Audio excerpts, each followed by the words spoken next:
Hello ব্যাঙ্গালোরবাসী, কেমন আছো তোমরা? অফিস ল্যাপটপ ডেডলাইন করে তুমি কি খুব ক্লান্ত? চোখে সর্ষে ফুল দেখছো? মাথা ভোবো করছে? মনে হচ্ছে কি সব ছেড়ে ছুড়ে পালাই? কিন্তু না, পালানোর উপায় যে নেই। হাত পা পুরো বাঁধা। থাকার একমাত্র জায়গা, বাসস্থানের জন্য ইএমআই দিতে হবে, পেটের খিদে, বাবা মার দায়িত্ব, এসব সামলানোর জন্য কাজ তো করতেই হবে। কিন্তু দুদণ্ড শান্তির জন্য কোথাও যেতে মন চাইছে, কিন্তু সময়ের বড্ড অভাব।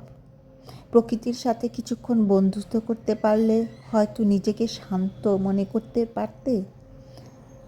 মনে হচ্ছে কি এমন? হ্যাঁ, যদি প্রকৃতি মা নিজে এসেই তোমার কাছে ধরা দেয়, মায়ের কোল যদি তোমাদের জন্য বাড়িয়ে দেয়, তবে কেমন মজা হবে বলো তো? হ্যাঁ, আমি বলছি ইন্টারন্যাশনাল আর্ট অফ লিভিং সেন্টারের কথা।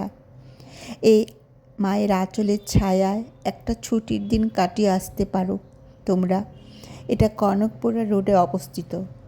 সবুজে ঘেরা এই বিশাল অঞ্চলটি অতি মনোরম। ঘুরিয়ে দেখার জন্য গাড়ির ব্যবস্থা আছে, আর আছে free lunch, free dinner, Shiv মন্দির, মেডিটেশন হল, বৃহত্তর গোশালা এখানে আছে। প্রতিটি স্টেটের গোমাতা দর্শন করতে পারবে। আছে প্রচুর ডেইরি প্রোডাক্ট, কিনে খেতে পারো। আছে পুজোর সামগ্রী, জামা কাপড়, ঘর সাজানোর জিনিস, সবই পেয়ে যাবে এই আশ্রমের আঙ্গিনায়। তবে দেরি কেন? কোনো এক ছুটির দিনে দেখতে চলে যাও এই আশ্রমটিতে। সবুজে ঘেরা এই সুন্দর আশ্রমটি দুদণ্ড শান্তির ছোঁয়া পেতে। আর যারা বাঙালি বাইরে থেকে আসো বা বিভিন্ন স্টেট থেকে ব্যাঙ্গালোরে ঘুরতে আসো, চিকিৎসার জন্য আসো বা পড়াশোনার জন্য আসো, তারাও ঘুরে যেতে পারো। এখানে গুরুকুল আছে, বাচ্চাদের পড়াশোনার জন্য 7 বছর রেখে সংস্কৃতি ও অন্যান্য বিষয়ে শিক্ষা দেওয়া হয়। আয়ুর্বেদিক চিকিৎসাও হয়, যেমন পঞ্চকর্মা ও বিভিন্ন চিকিৎসার জন্য সুন্দর ব্যবস্থা রয়েছে এখানে। গুরুদেব রবিশঙ্কর এর এই আশ্রমটি দর্শন করে না, আমাকে আরেকবার সনাতনী হিসাবে নিজেকে খুব গর্বিত মনে হচ্ছে। একটা প্রশান্তি ও আনন্দের আবহের ছোঁয়া পেতে তোমরা ওখানে আসতেই পারো। দেখো, আমি গাড়িতে উঠে ঘুরে ঘুরে সমস্তটাই দেখছিলাম। তো আগে থেকে ইনফরমেশান সেন্টারে গিয়ে গাড়ি বুক করতে পারবে। 11টায় একটা গাড়ির স্লট আছে। 11টায় বেশ কয়েকটা গাড়ি যাবে, তারপর আবার 2টোর মধ্যে আবার কয়েকটা স্লট যাবে। দেখো কি সুন্দর সবুজে ঘেরা, কত রকমের ফুল ফল, সমস্ত ঔষধি গাছে ভর্তি আছে। আমি তো ফটোশ্যুট করেছি, প্রচুর ফটোশ্যুট করেছি। আমার যে কি ভালো লাগছে। আমি আমার ফ্রেন্ডদেরকে নিয়েই গেছিলাম, তো আরেকবার যাব, ছেলেকে নিয়ে যাব। তো আমার ছেলেও এমন জবের কারণে প্রচুর টেনশনে থাকে, একেও নিয়ে যাব।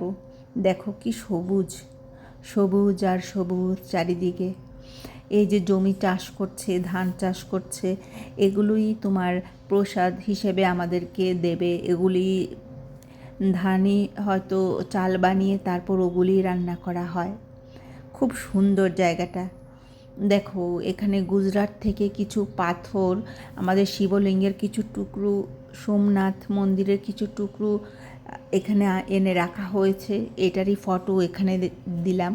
তো গুরুকুলে দেখো স্টুডেন্টরা কি সুন্দর পড়াশোনা করছে, দেখে মনটা তো খুব শান্ত হয়ে গেছিলো। তোমাদেরও জন্য, এর জন্য আমি ভিডিওটা পাঠালাম। তোমাদেরও হয়তো মন ভাল লাগবে ওখানে গেলে, নিজেকে নতুন করে আবিষ্কার করবে, নিজের মধ্যে একটা প্রশান্তি ফিল তোমাদের অনুভব হবে।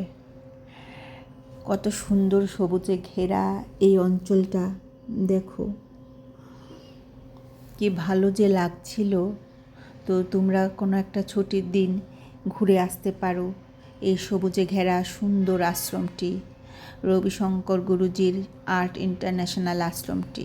দেখো কি সুন্দর ফোয়ারা। আমি তো ফোয়ারার সামনে গিয়ে কত রকমের ফটো তুলেছি, ফটোগুলো পরে পোস্ট করব। জাস্ট তোমাদেরকে একটা বড় ভিডিও দিয়ে দেখিয়ে দিলাম, এই জায়গাটা সম্বন্ধে যতটা পারি দেখিয়েছি। আমার কাছে আরও অনেকগুলো ভিডিও আছে, আমি ওই ভিডিওগুলো পরে পোস্ট করব, আর তোমরা দেখে নিও। আর একদিন চলে যাও কনকপুরা রোডে সেই আশ্রমটিতে, সবুজ সবুজ চারিদিকে শুধু সবুজ। তারপর গাড়ি করে আবার সেই আমার বাড়ির গন্তব্যস্থলে পৌঁছে দিয়ে গেল এরা। খুব সুন্দর কেটেছিল আমাদের এই দিনটি। তো তোমরা যেও, ভালো লাগলে আমার এই ভিডিওটা শেয়ার ফলো করে দিও। আমি নেক্সট আবার যেখানেই যাব সেখানের ভিডিও তোমাদের মাধ্যমে তুলে ধরবো, তোমাদেরকে দেখানোর চেষ্টা করব। এগুলো অ্যাকচুয়ালি কুটির, এখানে যারা ট্রিটমেন্ট করতে আসে ওরা ওখানে থাকে, তো সব রকম ব্যবস্থা ওখানে রয়েছে। তো তোমরা সকলেই ভালো থেকো।